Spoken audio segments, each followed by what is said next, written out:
कहीं ना कहीं हर आदमी धर्म के क्षेत्र में सेटिस्फेक्शन जल्दी करता है।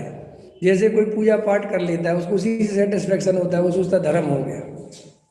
सुबह 6 बजे आ गया मंदिर में और उसने अपनी ताकत लगा के वो पूजा पाठ भक्ति कर ली सुबह से, तो वो सोचता है कि बहुत धर्म हो गया। कोई आदमी ने चादर ओढ़ ली, ब्रह्मचारी बन गया, घर गृहस्थी छोड़ दी थोड़ा, तो वो उसी में सेटिस्फेक्शन हो जाता है कि मैंने बहुत धर्म हो गया। कोई व्यक्ति थोड़े व्रत नियम ले लिए, खाने पीने की मर्यादा कर ली, तो उसी में उसको सेटिस्फेक्शन हो जाता है कि बहुत धर्म हो गया। फिर कोई व्यक्ति थोड़ा स्वाध्याय करने लगा, रोज सुबह शाम मंदिर में प्रवचन में आ जाता है और थोड़ा छह उपसम ज्ञान अच्छा है, तो उसे थोड़ा जल्दी समझ में आ जाता है कि क्या बोल रहे हैं, और कुछ छह उपसम अच्छा होने से उसे याद भी हो जाता है, तो वो उससे प्रसन्न हो जाता है कि मुझे धर्म विशेष। ऐसे अपन अनंत बार ठगे गए। कई सेठिया अपने को धर्मात्मा इसलिए मानते हैं कि वे दान बहुत देते हैं। उनसे पूछो कि आप धर्मात्मा किस आधार से हो, तो वो कहते हैं हम दान बहुत देते हैं। अब दान देने से धर्म का आत्मा का क्या संबंध? नहीं, अपन को समझना चाहिए। नहीं समझ में आया? आप थोड़ा शास्त्र पढ़ने लगे, थोड़ा स्वाध्याय करने लगे, तो आपको लगता है विशेष धर्मात्मा। क्या इससे धर्म, ऐसे तो हम अनंत बार हुए ना, इसमें क्या नया है भाई? पेनिज आत्म ज्ञान विनाशुक लेस न पाए। बात तो ये मुद्दे की है कि हमने आज तक आत्मा का अनुभव नहीं किया और अनंत काल बीत गया। हमें तो ध्यान इस बात पे देना है ना। तो अब इस बात पे देना है, तो इस पर्याय में मैं ऐसा कौन सा काम कर रहा हूँ कि आत्मा का अनुभव हो जाए?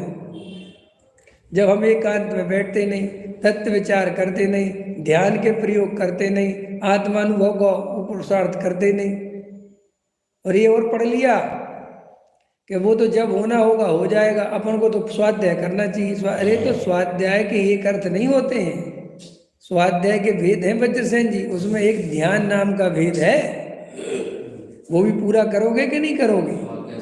हाँ, नहीं, स्वाध्याय का अर्थ तो वो होता है कि स्वाध्याय के भेद है जो 5, उसमें एक ध्यान है ना भाई। ध्यान करोगे कि नहीं करोगे? तुम ध्यान तक पहुंचते ही नहीं। पढ़ना, पढ़ाना, पठन पाठन पाचना प्रक्षना है, अनुप्रेक्षा, ध्यान को स्वाध्याय समझते ही नहीं। हाँ, ध्यान को कोई स्वाध्याय नहीं समझता, जबकि ध्यान सर्वोत्कृष्ट स्वाध्याय है।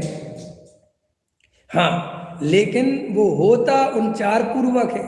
अगर वस्तु स्वरूप की खबर नहीं है और तुम ब्रह्म कुमारी वालों के यहाँ धर्म ध्यान करने चले गए, तो वहाँ तो वो वाला ध्यान नहीं होगा जिससे मुक्ति का मार्ग खुलता है। समझ में आया?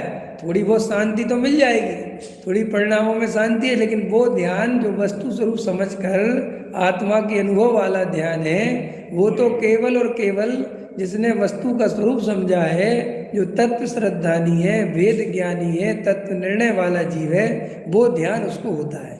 लेकिन अब गलती क्या हो रही है? ये तत्व निर्णय वाले और वेद ज्ञानी और पढ़ने लिखने वालों से गलती क्या हो रही है कि ये पढ़ने में ही अटक के रह गए। समझ में आया? कई लोग हैं स्वाध्याय करते रहते हैं, 2-4-10 क्रियाएं पालते रहते हैं, स्वाध्याय भी कोई ऐसा वैसा नहीं करते, समय सार आदि पढ़ते हैं, गुरुदेव श्री का प्रवचन सुनते हैं, लेकिन बैठ के तत्व निर्णय खुद नहीं करते, गुरुदेव के निर्णय को अपना निर्णय मानते हैं। आया समझ में? जैसे गुरुदेव का प्रवचन सुना, उनने सुना है अहो आत्मा शुद्ध है, तो ये उनने शुद्ध कहा, तो ये कहा आत्मा शुद्ध है। फिर उन्होंने कहा कि अनंत 100 इंद्रों की उपस्थिति में महावीर भगवान ने ये कहा है, तीर्थंकर परमात्मा एम फरमाऊं छू के हूँ परमात्मा छू, एम नक्की कर, एम अनुभव कर। सोचे उनके सुन के कहता हो एम नक्की कर, तो किसको कौन कह रहा है? ये बात कौन किसको कह रहा है? गुरुदेव तुम्हें कह रहे हैं, तुम तीसरे को कह रहे हो। ये कोई परंपरा चलानी है क्या कि भैया ऐसा बैठ के तुम्हें अनुभव करना है? आया समझ में? तो इस तरफ ध्यान नहीं जाता, बस वो गुरुदेव की प्रवचन सुन के सोचता मैं तो ऐसा गहरा तत्व सुनता हूँ जी। अरे भैया, गहरा तत्व सुनना अकेला नहीं है, उसको अनुभव करना है।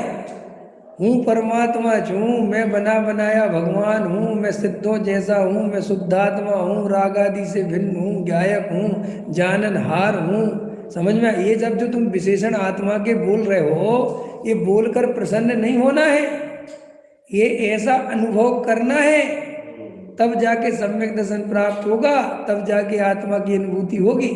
लेकिन बहुत सारे जीव ये गुरुदेव श्री का सुबह शाम प्रवचन, उसको कई लोग ऐसे मैं जानता हूँ, माने गुरुदेव श्री का प्रवचन सुनते हैं, सुनना ही चाहिए, बहुत अच्छी बात है, वो तो प्रत्येक मोक्षु का कर्तव्य है, तो सुनना ही चाहिए, उसका निषेध नहीं है। लेकिन गुरुदेव के प्रवचन सुनने अकेले से धर्म नहीं हो जाएगा, आत्मा का अनुभव नहीं हो जाएगा, ये भी समझना पड़ेगा। लेकिन कई लोग, हम तो गुरुदेव को सुनते हैं, इसी अहंकार से पीड़ित हो गए हैं, हम किसी पंडित को नहीं सुनते, हम तो केवल गुरुदेव, भैया केवल गुरुदेव को सुनते हो, केवल महावीर को सुनते हो, इससे कोई फर्क नहीं पड़ता। ये बताओ आत्मा का अनुभव करते हो कि नहीं करते? तत्व निर्णय कर, जो गुरुदेव श्री बता रहे हैं वो तुम्हारा तत्व निर्णय है कि नहीं? उसको एकांत में बैठ के समय दिया कि नहीं दिया? उस तरफ ध्यान जाना चाहिए। ऐसे धर्म के क्षेत्र में अनेक प्रकार के मार्गों में आकर हम अटक जाते हैं।